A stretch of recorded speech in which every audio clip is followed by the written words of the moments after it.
Title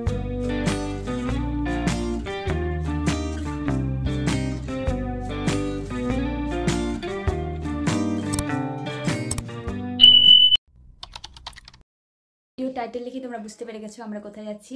হ্যাঁ, আমরা দীঘা যাচ্ছি। আমার ব্যাগ গোছানো সব কিছু তো হয়ে গেছে, এখন আমি রেডি হব। আমাদের 8:30টার দিকে ট্রেন রয়েছে এখান থেকে, তারপর আমরা শিয়ালদা যাবো, ওখান থেকে ধর্মতলা থেকে বাস, কারণ আমরা দীঘার ডাইরেক্ট ট্রেনের টিকিট পাইনি। 2019 সালে আমি গেছিলাম দীঘাতে, এখন 6 বছর হয়ে গেছে, একদিন পর আবার যাবো। তো এবার লাস্ট কয়েক বছর ধরে আমি প্রচুর পাহাড় ঘুরে ফেলেছি, তো ভাবলাম একটু স্বাদ বদলের দরকার, তো সমুদ্র থেকে ঘুরে আসা যাক। আর এখন বাইরে সবাই ব্যাগটা গুছিয়ে নিচ্ছে আর কি ছাড়া পড়লে কিনা দেখে নিচ্ছে। আমি এখন রেডি হবো, তারপর দেখা হচ্ছে তোমাদের সাথে।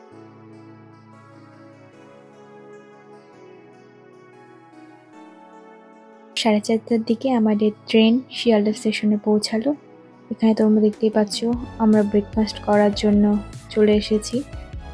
তারপর আমরা আমাদের ব্রেকফাস্ট করলাম। আমরা স্টেট বাসের টিকিট বুক করেছিলাম। এখানে বোন ক্লান্ত হয়ে বসে পড়েছে রাস্তাতে। দীঘা পর্যন্ত স্টেট বাস ছাড়ার টাইম ছিল 7:30টা। আমরা অনেকক্ষণ আগে থেকেই এখানে ওয়েট করছিলাম বাস ছাড়ার।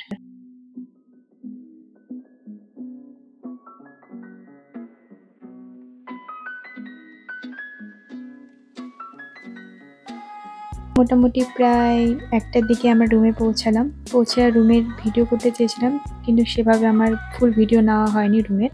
হ্যালো, তো এখন বাজে হচ্ছে 1:45। আমরা 1টার দিকে নামলাম দীঘাতে। এখন সবাই রুমে একটু ফ্রেশ হচ্ছে। ফ্রেশ বলতে যে জামাটা পরে আছে আমরা সেটা পরে এখন যাবো বিচে। ও তার আগে আমরা খাওয়া দাওয়া করবো, তারপর আমরা বিচে স্নান করতে যাবো। এসে তারপর রেস্ট নিয়ে সন্ধ্যাবেলা আবার বেরোবো। তো তোমরা সবকিছু দেখতেই পাবে। তোর এক্সপিরিয়েন্স বল, আজকে প্রথম তুই সমুদ্র দেখবি।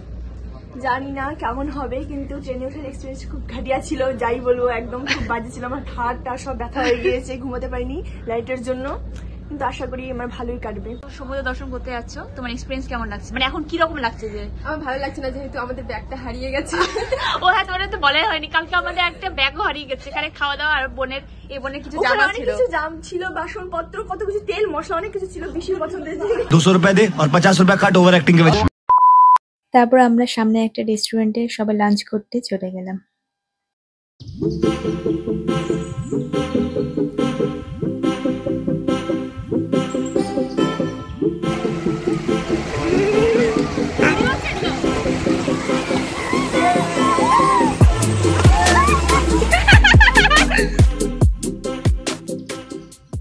কেমন লাগছে? আমার খুব ভালো লাগছে গাইস, খুব ভালো লাগছে। তো আমরা এখন স্নান করা হয়ে গেল, এবার আমরা যাচ্ছি রুমে। 1 কেজি লবণ খেয়ে নিয়েছি, বাড়িতে গিয়ে 1 মাস লবণ খাবো না, লবণ ছাড়াই থাকতে পারবো। বিকেল বেলায় আবার বেরোনোর জন্য রেডি হয়ে গেছি, তোমরা দেখতেই পাচ্ছ। আমরা এখন কোথায় যাচ্ছি বলতো? আমরা বলতে পার্কে যাচ্ছি বন্ধুরা। আমরা এখন টোটো নিব, এখন হেঁটে হেঁটে যাচ্ছি আপাতত টোটোর কাছে।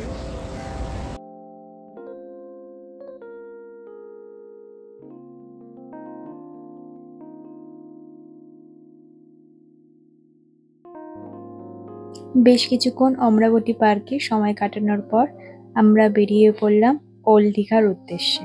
ওল্ড দীঘা যাবার পথে আমরা পুরীর জগন্নাথ মন্দিরের অনুকরণে তৈরি হওয়া মন্দিরটা দেখতে পেলাম, যার কাজ এখনো সম্পূর্ণ হয়নি।